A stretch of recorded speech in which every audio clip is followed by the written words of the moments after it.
Selamat pagi Bapak Ibu Saudara sekalian yang dikasihi Tuhan. Nah, tema kita pada hari ini adalah Rahab dari aib menjadi alur anugerah.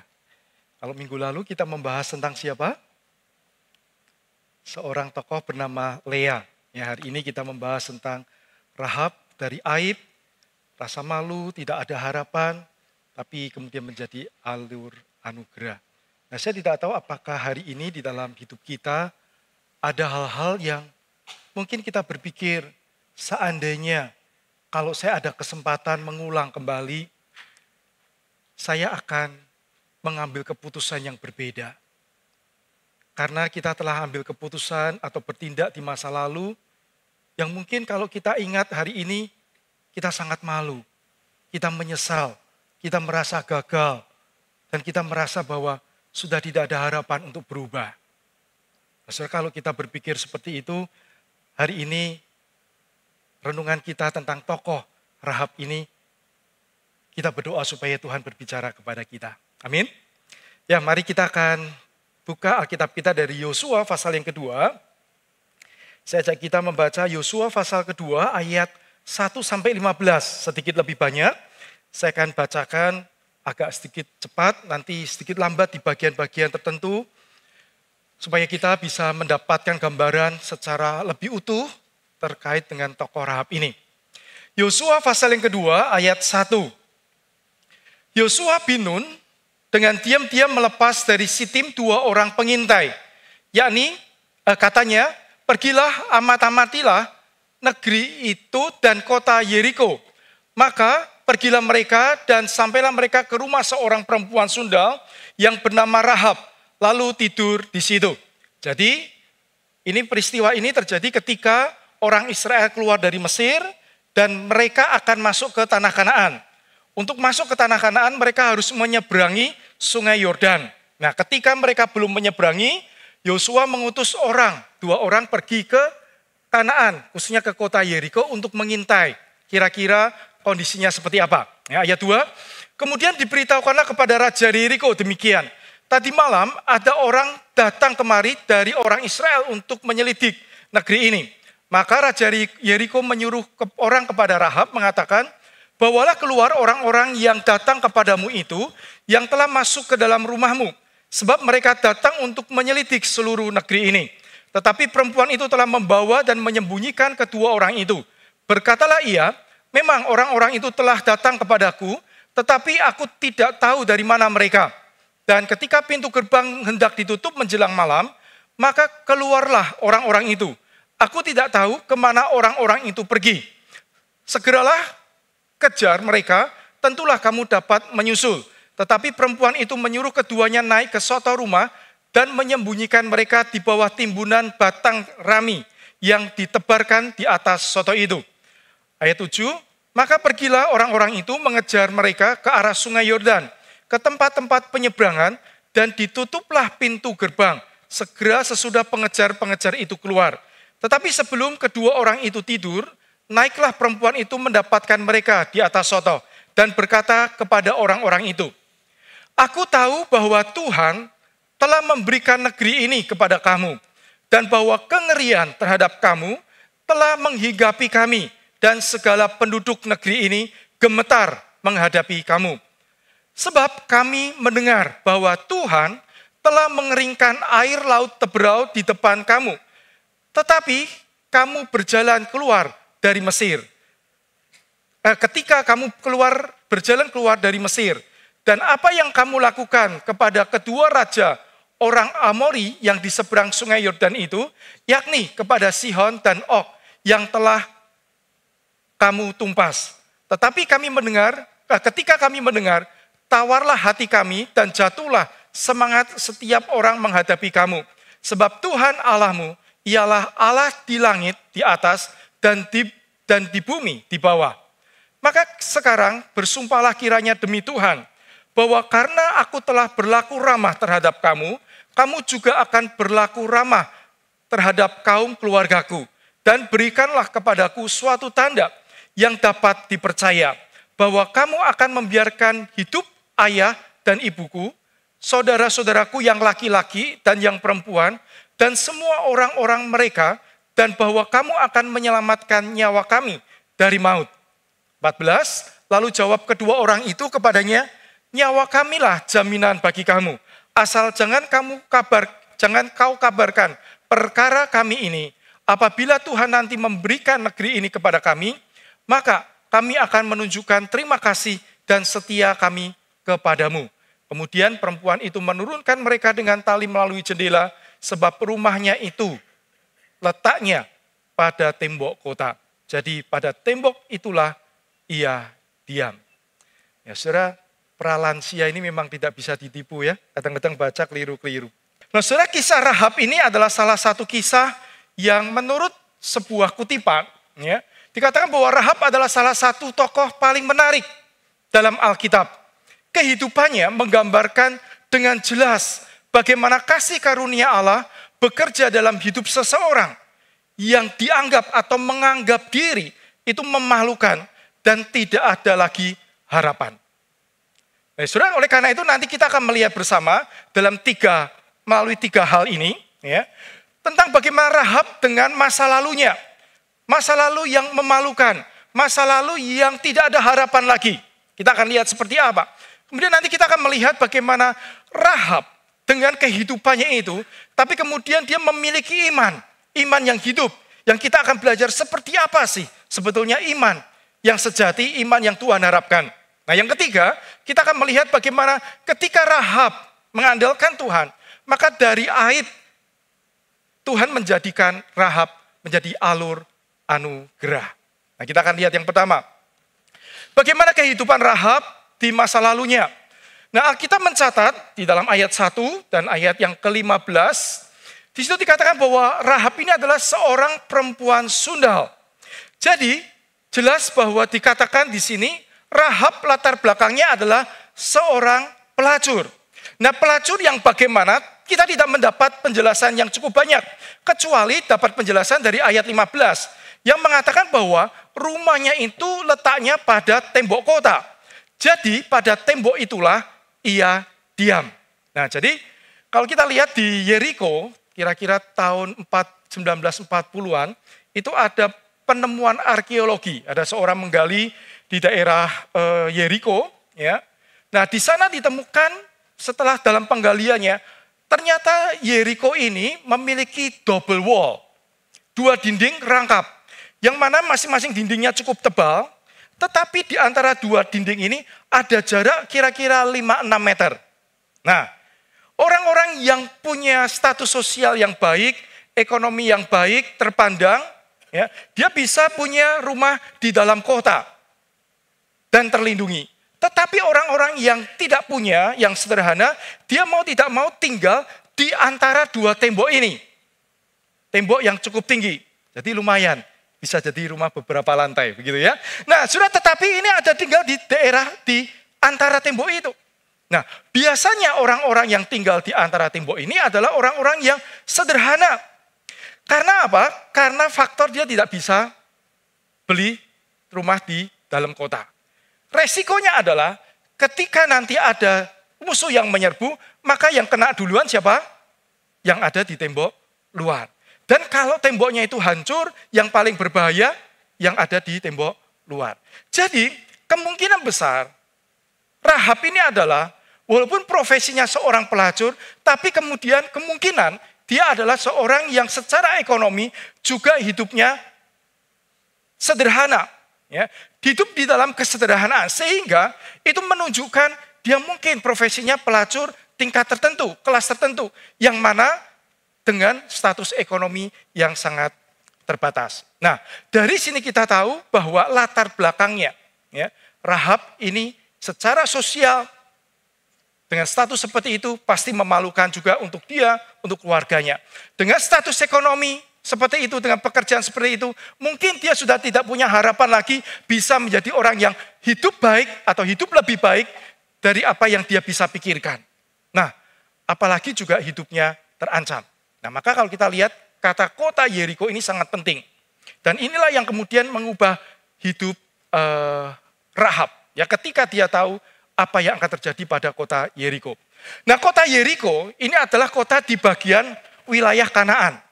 Dan Tuhan sudah berjanji bahwa kota Yeriko ini nanti dan Kanaan ini akan diberikan kepada orang Israel.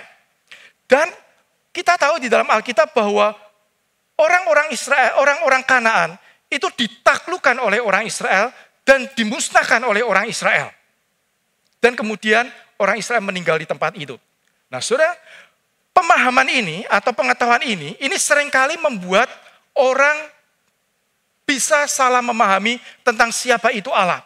Karena berpikir bahwa Allah itu sangat kejam, memusnahkan bangsa-bangsa itu demi orang Israel itu bisa tinggal di situ. Nah, maka saya mengenal ada satu orang yang ketika dia baca Alkitab, dia ke gereja beberapa waktu, tapi ketika dia membaca Alkitab berurutan, dia kemudian membaca kok Allah di dalam Alkitab ini seperti ini. Maka kemudian akhirnya hari ini dia memutuskan dia nggak mau lagi baca Alkitab dan dia nggak mau lagi ke gereja. Karena pandangannya Allah itu bocengli. Kok seperti ini? Nggak masuk akal Allah itu seperti ini. Nah, saudara kita akan lihat sekilas saja kenapa Allah harus melakukan hal yang demikian. Ya. Nah, sebetulnya tindakan Allah memusnahkan bangsa-bangsa Kanaan tidak terjadi secara tiba-tiba atau tanpa konteks, atau hanya semata-mata karena mau kasih Israel tempat. Bukan itu. Ya. Oleh karena itu pada waktu Abraham dipanggil oleh Allah di dalam Kejadian 12, maka di dalam Kejadian 15 Tuhan itu sudah berfirman kepada Abraham. Waktu itu Abraham diminta pergi ke tempat-tempat yang akan ditunjukkan Tuhan, dan salah satu tempat waktu itu Abraham sempat masuk ke tanah Kanaan, tapi dia tidak melakukan apa-apa di situ. Dan Tuhan berkata, ketahuilah dengan sesungguhnya bahwa keturunanmu nanti akan kembali kemari. Sebab dosa orang Amori itu belum genap. Jadi artinya pada waktu itu orang-orang Kanaan itu sudah hidup di dalam dosa. Dan dikatakan bahwa Tuhan menahan murkanya selama lebih dari 400 tahun. Karena Abraham dipanggil, kemudian mulai Yusuf, ya, waktu cucunya Abraham, cucu cicitnya Abraham itu Yusuf, ya. Itu kemudian orang Israel mulai tinggal di Mesir selama 400 tahun. Jadi ini 400 tahun lebih, ya.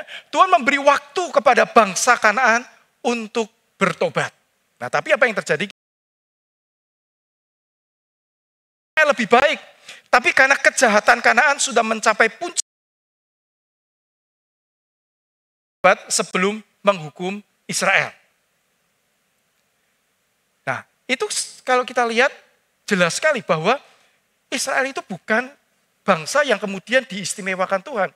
Pernah ketika di padang gurun setelah keluar dari Mesir, Tuhan ingin memusnahkan bangsa Israel dan berkata kepada Musa, lebih baik bangsa ini aku musnahkan karena mereka adalah bangsa yang tegar tengkuk, tidak mau ikut Tuhan dengan sungguh-sungguh walaupun Tuhan sudah menyatakan kasih dan perbuatannya luar biasa. Tapi kemudian Musa berdoa kepada Tuhan, jangan Tuhan. Dan dia jelaskan, kemudian Tuhan mengabulkan doa Musa.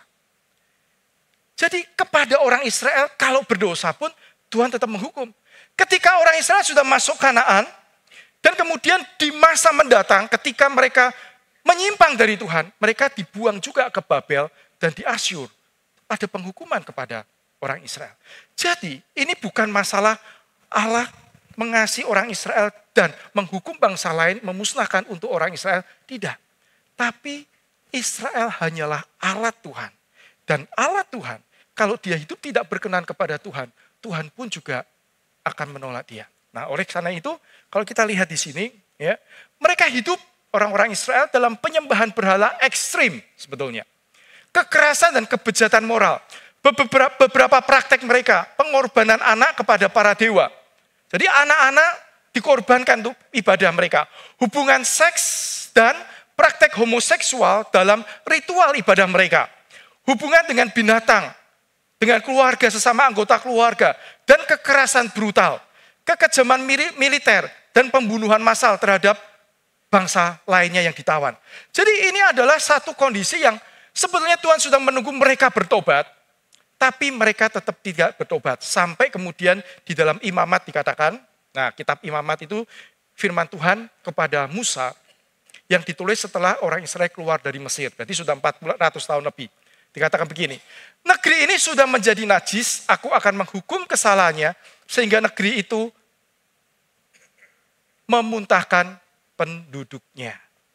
Jadi kita lihat bahwa ini terpaksa Tuhan lakukan.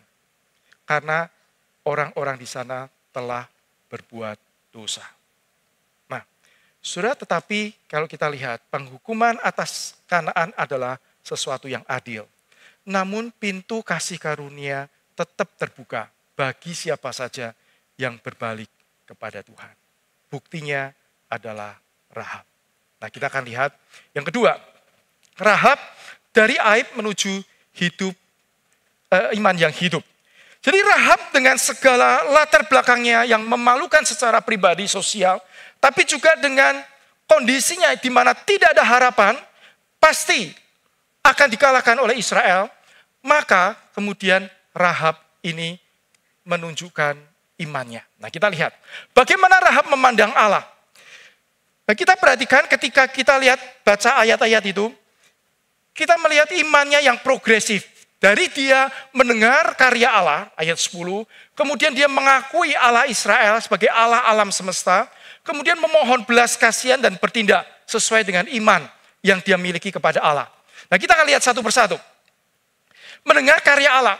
Jadi walaupun Rahab ini sebetulnya tidak pernah satu kali pun melihat langsung mujizat yang Tuhan berikan, yang Tuhan perbuat. Nah, dia hanya mendengar.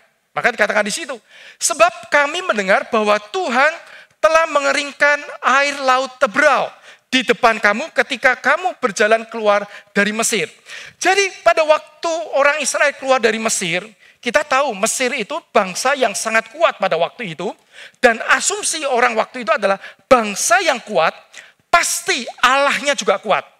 Maka bangsa Israel, bangsa Kanaan yang waktu itu mendengar apa yang terjadi di Mesir, yang dilakukan Tuhan kepada orang Mesir melalui 10 tulah, yang menunjukkan atau yang berkaitan dengan berhala-berhala atau dewa-dewa Mesir, maka itu menunjukkan kepada orang Mesir maupun bangsa-bangsa lain bahwa dewa Mesir itu tidak punya kuasa dibanding dengan Allah Israel. Sungai Nil yang mereka andalkan dan kagumi mengeluarkan darah. Binatang-binatang tertentu yang mereka sembah justru membuat celaka bagi mereka. Itu didatangkan oleh Tuhan. Nah, waktu mereka keluar dari tanah Mesir melalui laut Tebrau yang dalam, mereka bisa melaluinya berjalan di tanah kering karena Tuhan menyingkirkan airnya. Tetapi waktu Firaun mengejar orang Israel, tiba-tiba Israel bisa jalan dan orang Firaun dan pasukannya kemudian terbelit air dan mati di situ. Dan apa yang terjadi di situ, itu semata-mata untuk mendeklar, untuk menyatakan siapa Allah, untuk memperkenalkan bahwa dunia ini belum mengenal aku. Sekarang aku mau menunjukkan siapa aku, supaya bangsa-bangsa itu mengenal siapa Allah yang sebenarnya, siapa Allah yang menciptakan langit dan bumi, siapakah Allah yang bisa diandalkan dan bisa dipercaya. Itu tujuan Allah sebetulnya untuk dengan memberikan mujizat-mujizat itu. Bukan semata-mata mengasihi Israel, tapi untuk menunjukkan siapa dirinya. Nah, ketika orang bangsa-bangsa itu mendengar apa yang dilakukan Tuhan, itu membuat gentar. Apalagi yang dilakukan kepada 2 orang Amori. Jadi, di sini Sungai Yordan, orang Israel mau berjalan dari sini keluar dan menyeberangi Sungai Yordan. Di dekat situ ada kerajaannya atau wilayahnya orang Amori, yaitu Sihon, Raja Sihon dan Og. Orang Israel pamit baik-baik, aku cuma mau lewat, enggak mau perang, enggak mau apa. Aku cuma mau lewat karena tujuanku ke sana. Begitu. Tapi waktu mereka minta izin, justru malah dikerahkan pasukan untuk menyerbu orang Israel. Tapi Tuhan menolong sehingga orang Israel bisa mengalahkan Sihon. Og dengar, kemudian dia bawa pasukan menyerang orang Israel dan dikalahkan. Dan kemudian itu didengar juga oleh bangsa Kanaan. Nah, saudara, peristiwa itu membuat kegentaran dan mereka tahu ini Allah yang luar biasa. Nah, ketika mendengar tentang karya Allah, maka kemudian Rahab mengatakan begini, ketika kami mendengar itu, tawarlah hati kami dan jatuhlah semangat setiap orang menghadapi kamu. Sebab Tuhan Allahmu ialah Allah di langit, di atas dan di bumi, di bawah. Jadi inilah pengakuan yang sebetulnya Tuhan inginkan dari bangsa-bangsa. Ketika melihat itu, bukan mengeraskan hati mereka untuk tetap berbuat dosa. Ketika melihat itu, mereka mengakui betul Tuhan adalah Tuhan semesta alam yang berkuasa atas langit dan bumi. Saudara, tetapi Raja Yeriko mendengar juga tentang Israel, Allah Israel. Tapi Raja Yeriko dan orang-orang Yeriko lain tidak menanggapinya dengan hati yang takluk kepada Tuhan. Tapi justru ingin melawan orang Israel, melawan Tuhan. Nah, maka kemudian ayat 3 dikatakan apa? Rahab ketika tahu seperti itu, dia memohon belas kasihan. Dan dia katakan, bersumpahlah kiranya demi Tuhan, bahwa kamu akan menyelamatkan kami dari maut. Jadi dia tahu betapa dia tidak punya lagi harapan dalam hidupnya. Kecuali satu, yaitu dia percaya dan mengandalkan Allah. Maka dia memohon belas kasihan kepada para pengintai itu supaya mengingat mereka. Nah, saudara, langkah selanjutnya yang dilakukan adalah bertindak sesuai iman. Nah, ketika dia memiliki iman yang seperti itu, terus apa yang dilakukan? Rahab menurunkan kedua pengintai itu supaya bisa bebas dan pulang.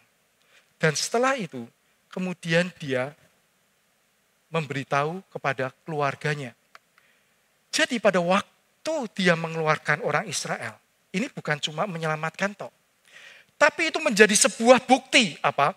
Bahwa mulai sekarang dia tidak lagi mengandalkan Raja Yeriko dan orang-orang Yeriko, tapi mulai sekarang aku hanya mengandalkan Tuhan. Maka ketika raja mengutus orang untuk bertanya, dia berbohong, Rahab berbohong. Kenapa? Karena dia tahu sudah tidak lagi bisa diandalkan. Saya lebih baik berfokus kepada Allah yang pasti akan menyelamatkan. Nah, saudara, ini bukan berarti apa yang menjadi perbohongan Rahab itu benar. Enggak. Tapi kebohongan Rahab itu menunjukkan satu hal. Itu tetap bohong, tetap salah. Ya. Tapi menunjukkan satu hal. Yaitu bahwa dia mulai menyatakan, saya tidak ikut raja lagi. Saya berani menentang raja. Dan ketika dia keluarkan dua pengintai ini, itu ada resikonya ketika kalau dia ketahuan. Tapi dia tetap ambil resiko itu karena dia tahu tidak ada yang bisa diandalkan lagi kecuali mengandalkan Tuhan. Dan imannya, dia meyakini dia pasti akan bisa diselamatkan ketika dia bergantung kepada Tuhan. Maka dia mulai kabari ayahnya. Dia kabari ibunya di situ. Dia kabari saudara-saudaranya. Dia kabari orang-orang lain untuk pergi ke rumahnya. Dan kemudian bisa nanti selamat. Nah, saudara, ini adalah satu tindakan iman yang penting sekali. Sepertinya sepele, sepertinya sebuah cerita. Tapi ini menunjukkan sebuah pertobatan. Sebuah peralihan kesetiaan. Dari setia kepada rajanya. Tapi kemudian dia setia berbalik kepada Tuhan.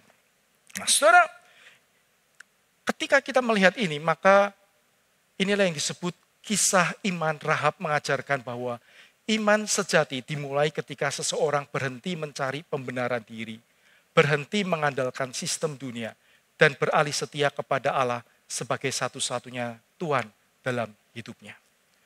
Saudara, ketika Rahab, ketika orang berjalan membelakangi Tuhan, Tuhan di belakang, dia berjalan ke arah sana. Dia berjalan dengan sistem nilainya. Dia berjalan dengan menyatakan bahwa saya bisa, aku bisa, yang penting aku, dan sebagainya. Tetapi ketika dia percaya kepada Tuhan, dia tahu bahwa dia tidak bisa apa-apa kecuali Tuhan berbelas kasihan kepada dia. Maka dia berputar balik, dia mengarahkan hati dan hidupnya kepada Tuhan. Dan kemudian dia mau percaya kepada Tuhan, dia mengandalkan Tuhan, dan dia membelakangi sistem nilai ini. Oleh karena apa? Karena dia tahu bahwa bukan raja, bukan hal-hal yang demikian yang akan menyelamatkan dia, tetapi Tuhan. Nah, saudara, inilah yang penting di dalam inti dari pertobatan dan pemuritan. Kenapa demikian? Saudara, ada orang-orang yang sudah Kristen, mungkin tahunan, puluhan tahun datang ibadah, banyak dengar firman Tuhan. Bahkan ikut kelompok kecil, ikut pembahasan firman. Tetapi tahu tentang Tuhan, mengenal Tuhan, dan kemudian memberi diri dengan rendah hati, dan kemudian dengan imannya dia taat kepada Tuhan, itu berbeda dengan orang yang tahu banyak, tetapi dia tidak melakukan. Betul tidak? Betapa banyak orang yang tahu ketika dengar khotbah yang bagus, dengar khotbah yang menyentuh, dia bisa menangis. Tapi ketika keluar dari gedung gereja, dia sudah menggunakan sistem nilai dunia. Yaitu dia mencari pengakuan dari dunia ini. Dia mengejar sesuatu yang dia pikir ketika dia kejar itu dengan berbagai cara, maka dia akan mendapat pengakuan, penghormatan, dan kepuasan di dalam hatinya. Sudah berbeda dengan orang yang dia tahu Tuhan. Bukan sistem nilai dunia yang dia andalkan, tapi dia merendahkan diri. Dan Tuhan, aku mau berubah. Aku mau melakukan apa yang Tuhan mau. Sudah, maka kita akan melihat orang-orang akan diubahkan oleh karena dia belajar firman.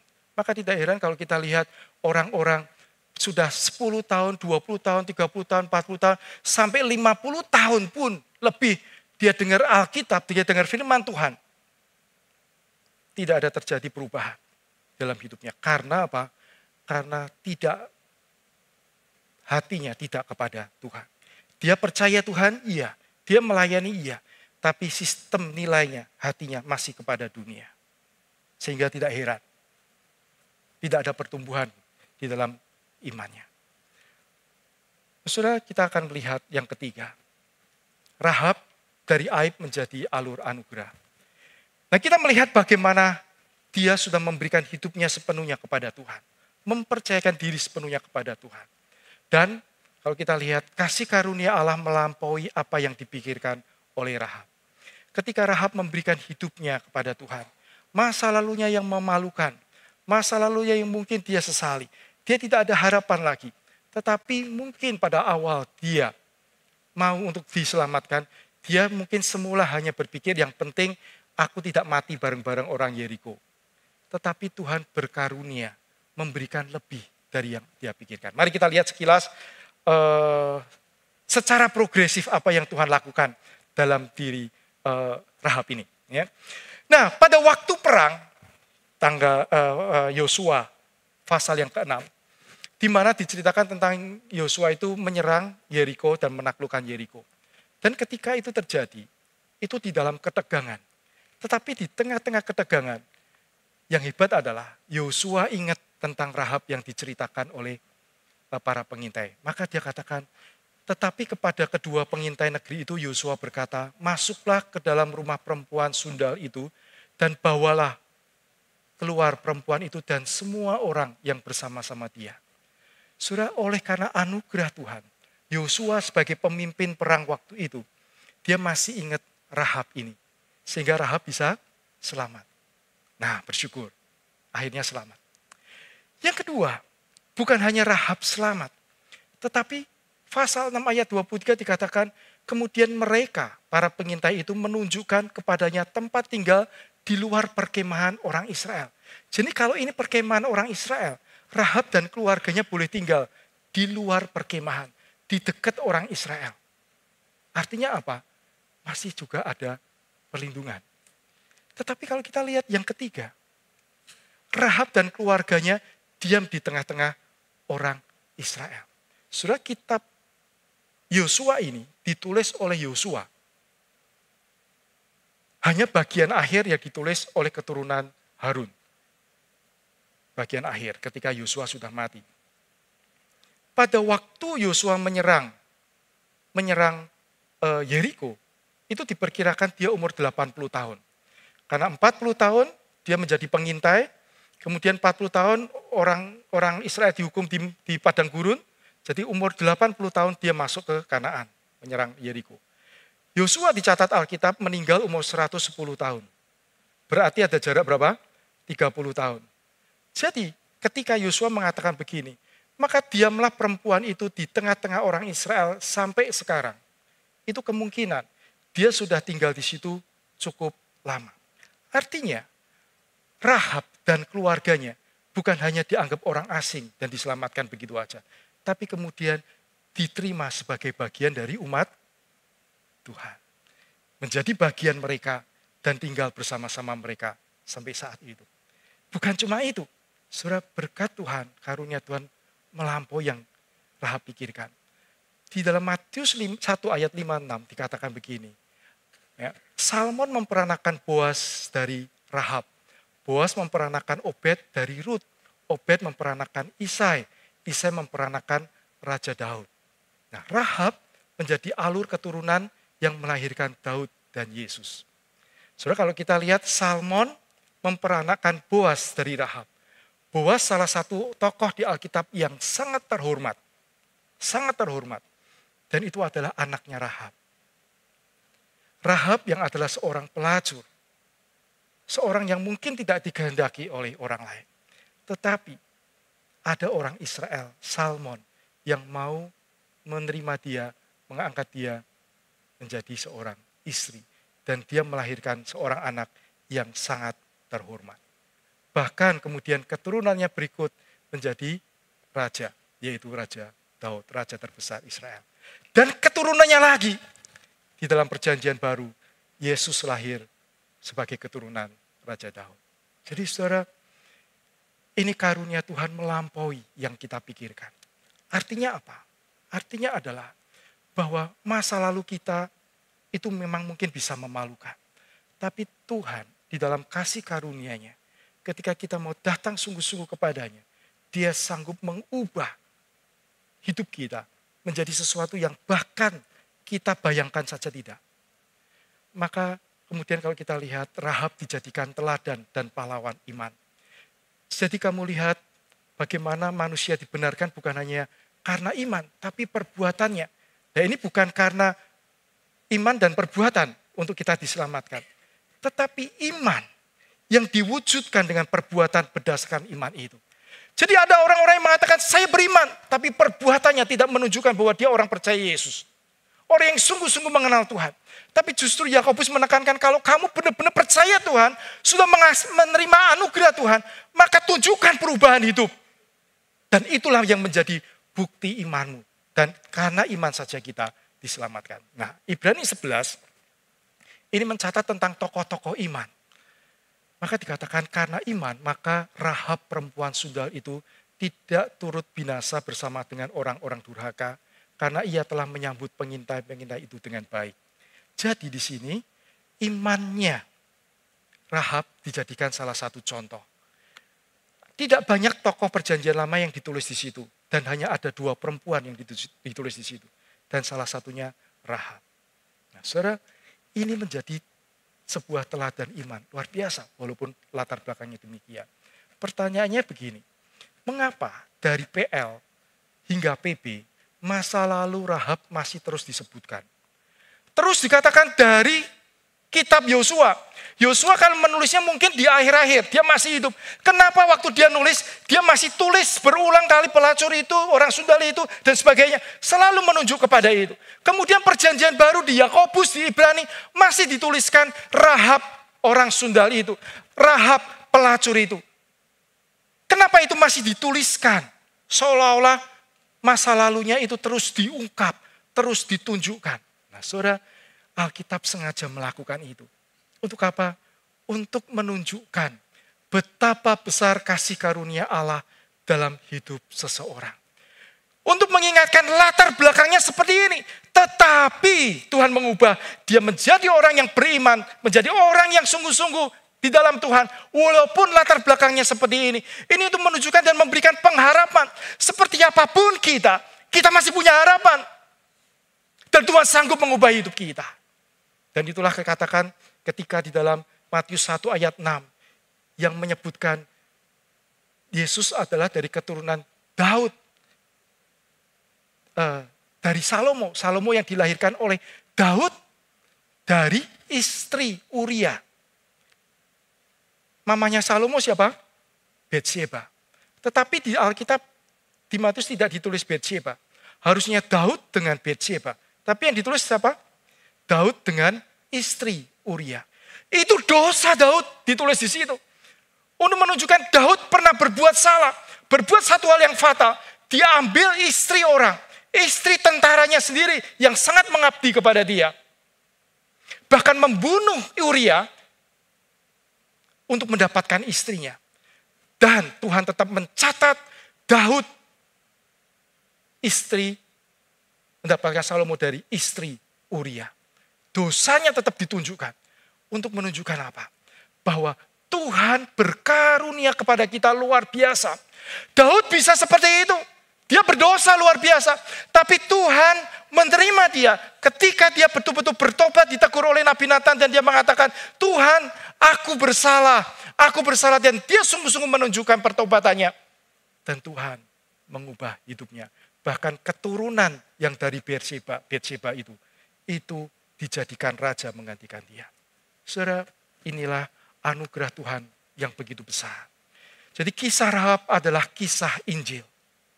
Tuhan menyelamatkan orang yang berdosa bukan karena kebaikan atau asal-usulnya. Tetapi karena iman kepada Allah yang sudah beranugerah di dalam hidupnya. Rahab diselamatkan bukan karena siapa dia, tetapi karena kepada siapa ia percaya dan bersandar. Saudara, kita sudah lihat ini masa lalu Rahab. Kita sudah lihat bagaimana seharusnya iman yang kita miliki juga sebagai orang-orang percaya. Bukan hanya iman di dalam otak, pemahaman, tapi iman yang diwujudkan di dalam kehidupan kita.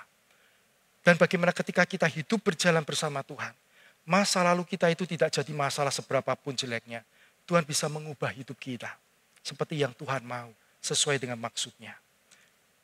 Saudara, dari Rahab dari aib menjadi alur anugerah, kita bisa refleksi 3 hal ini. Yang pertama, kasih karunia Allah melampaui masa lalu kita. Saudara, kita tidak bisa mengubah masa lalu. Semua sudah terjadi. Semua sudah ada. Kegagalan kita, kesalahan kita, kekeliruan kita. Masa lalu kita. Tapi karunia Tuhan itu berlimpah atas kita ketika kita mau datang sungguh kepada Dia. Yang kedua, nyatakan iman dengan tindakan nyata. Kita sungguh-sungguh ketika baca Alkitab, ketika setiap kali kita ke gereja mendengar firman Tuhan, kita berdoa, Tuhan, berbicaralah sekali lagi kepadaku. Tunjukkanlah apa yang Tuhan mau untuk saya lakukan. Dan pulang, lakukan itu. Sudah, dengan hati yang begitu, bukan hanya sekedar baca Alkitab, kita saat teduh setiap hari tidak mengubah hidup. Kita datang ke gereja tiap minggu, puluhan tahun, tidak mengubah hidup. Kecuali hati yang diserahkan kepada Tuhan. Memohon belas kasihan Tuhan. Dan mau ambil langkah nyata untuk kita mentaati Tuhan. Dan yang ketiga, menjadi saluran kasih karunia Allah kepada keluarga dan lingkungan kita. Seperti Rahab, ketika dia tahu ada harapan. Dia panggil siapa? Papahnya. Dia panggil mamahnya. Dia panggil saudara-saudaranya. Bahkan dikatakan dalam Alkitab, seluruh kaumnya. Artinya dia coba kumpulkan sebanyak mungkin orang yang bisa. Dan dia ajak ke rumahnya. Untuk bisa sama-sama nanti diselamatkan. Saudara, hari ini kalau kita mengalami kasih karunia Tuhan dalam hidup kita. Tuhan ingin tidak berhenti pada kita. Tapi kita menyalurkan itu kepada keluarga kita. Kepada orang-orang yang di dekat kita. Hari ini mungkin ada kita yang merasa, Tuhan kenapa pekerjaanku kok seperti ini? Orang lain seperti itu, kenapa saya seperti ini? Kenapa saya harus berjuang tiap hari dengan orang-orang yang seperti ini? Nah saudara, kita yakin ketika kita sungguh-sungguh percaya kepada Tuhan. Tuhan memiliki rencana dalam hidup kita. Dan kalau hari ini Tuhan memberikan kita pekerjaan kita. Apapun itu. Mungkin kita bandingkan dengan orang lain tidak lebih baik. Tapi saudara, pertanyaannya adalah begini. Tuhan itu menghadirkan kita di sana bukan cuma untuk bekerja cari uang. Tapi Tuhan punya rencana menghadirkan kita di situ juga untuk bisa menjadi kesaksian bagi orang-orang di sana. Kalau bukan kita yang sudah mengalami Tuhan ditempatkan di situ, maka bagaimana mereka dengar Tuhan? maka jangan maknai pekerjaan kita semata-mata dari nilai duniawi. Kalau kita menilai ini semua, maka sebetulnya kita percaya Tuhan. Tapi sistem dunia masih menguasai hidup kita. Tapi kita kerjakan dengan baik pekerjaan kita. Kalau suatu waktu Tuhan ubah, Tuhan berkati lebih. Dan sampai akhirnya kita bisa sampai ke tempat tertentu, ke posisi tertentu, ke status tertentu. Saudara, Tuhan juga punya mau kita ada di sana. Kadang kalau kita sakit tertentu kita tanya kepada Tuhan. Tuhan, mengapa ini terjadi? Tapi ketika kita diberkati oleh Tuhan, pernah nggak kita bertanya, Tuhan kenapa Engkau memberkati aku sampai aku bisa ketemu dengan orang-orang yang hari ini tidak aku bayangkan. Aku bisa kenal dengan orang-orang yang punya status ekonomi yang baik dan sebagainya. Saudara, itu bukan kebetulan. Tuhan punya mau kita ada di sana. Untuk apa?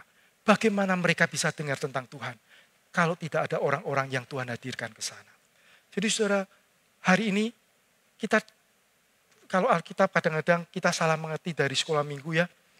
Orang miskin itu diberkati Tuhan, orang kaya itu dimusuhi oleh Tuhan. Begitu kan? Seolah-olah karena ada cerita tentang Lazarus dan orang kaya.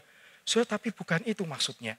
Artinya adalah kita tidak boleh alergi terkait dengan orang kaya. Karena Tuhan pun juga punya rencana ketika Tuhan juga mengasihi, ketika Tuhan memberkati kita. Justru kita menjangkau orang-orang di sana. Dan ketika hari ini mungkin kita sedang berjuang dengan ekonomi kita di antara banyak orang yang lain, Tuhan juga tempatkan kita di situ. Amin.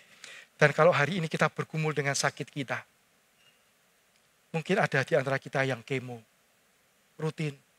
Saudara, siapa yang akan menjadi terang di tengah-tengah rumah sakit, orang-orang berjejer untuk antri kemo? Kita yang harus jadi terang di antara orang-orang kemo. Tuhan izinkan kita alami itu, supaya kita jadi terang. Amin. Enggak ada yang ngomong amin kalau yang terakhir ini. Kalau boleh Tuhan itu dilalukan dari kita. Pasti doa kita begitu kan?